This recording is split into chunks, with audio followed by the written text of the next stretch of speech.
The renaissance the scientific community needs. Yeah, right.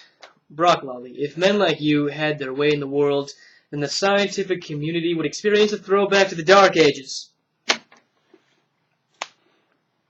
You claim that that scientists have arrived at this preconceived conclusion that God doesn't exist, and that they're trying to, with all their energy, they are trying to prove that conclusion to the point of falsifying information. Of course, that's totally what they're doing. Physicists aren't trying to figure out and find out new things about how the transfer of energy and how matter behaves in the universe. No, they're trying to disprove God. Biologists aren't trying to learn new things through observation about organisms, plants, animals, germs, what have you. No, they're trying to disprove God. Chemists aren't trying to figure out how matter interacts in the universe. No, they're trying to disprove God. Yeah, all science is basically trying to disprove God. That's their one and only goal. They're not trying to do anything else. They're not trying to do any of the things that I listed. All they're trying to do is disprove God. Except, all secular science is trying to disprove God.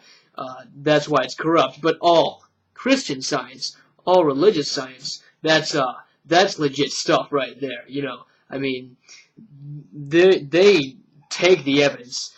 They don't present it in any coherent manner to the people, but they take the evidence and they have arrived at the logical conclusion that God exists. A conclusion that has existed for many thousands of years. In fact, it's existed for many thousands of years before the scientific process was even standardized, or before modern science even existed. But it's not preconceived. Let's get that straight. That's what I find funny about you, Lawley. You're a raging hypocrite, and everyone knows it. In almost all of your videos, you accuse atheists and secularists of doing those things, these mental gymnastics that you yourself do in that same video, in every single one of your videos, almost every single one of your videos.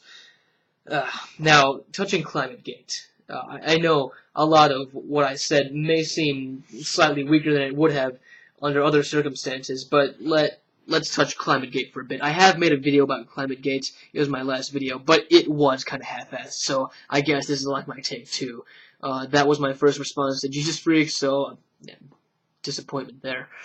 But anyway, did these scientists who were exposed in Climategate have hidden agendas? Yes. I mean, you don't falsify information unless you have a hidden agenda. I'm not going to say those. Okay, I'm going to briefly touch what I said in that other video. These people can hardly even be called scientists. They're more like politicians, like yourself, actually, Lawley. They're trying to spread their agenda into the public.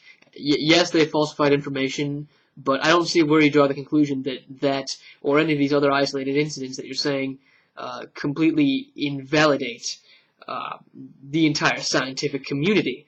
A lot of the other incidents that you presented in your previous videos, like the whole thing with Ida and such, that was just your misinterpretation of, you grabbed a quick story off of Google News or whatever, read the headlines, skimmed the first few strokes and presented that as evidence. This particular story you may have done a bit more research on, but even so, what you're saying, that it proves that the scientific community is corrupt, is complete and utter bullshit. But let me ask you this, Lawley. This whole thing with Climategate, was this secular science or was it Christian science? I'm not claiming anything one way or the other. I'm honestly not. But I want you to think about that for a moment. Now, careful. Is it secular science because it doesn't concern God in any way? Because, remember, Climategate does not try to disprove God in any way, shape, or form. So, is it secular science or is it Christian science? And, also, I'd like to say a few things about the general bullshit that Christian science is. They basically say everything is either irreducibly complex or irreducibly unlikely. That's bullshit. Because the one thing that's more unlikely that life could have come from non-life is that God exists. So yeah, that's all I have to fucking say today. You, Brock Lawley, can keep peddling your Christian propaganda. We'll see how many people can call you out on your BS. Peace the fuck out.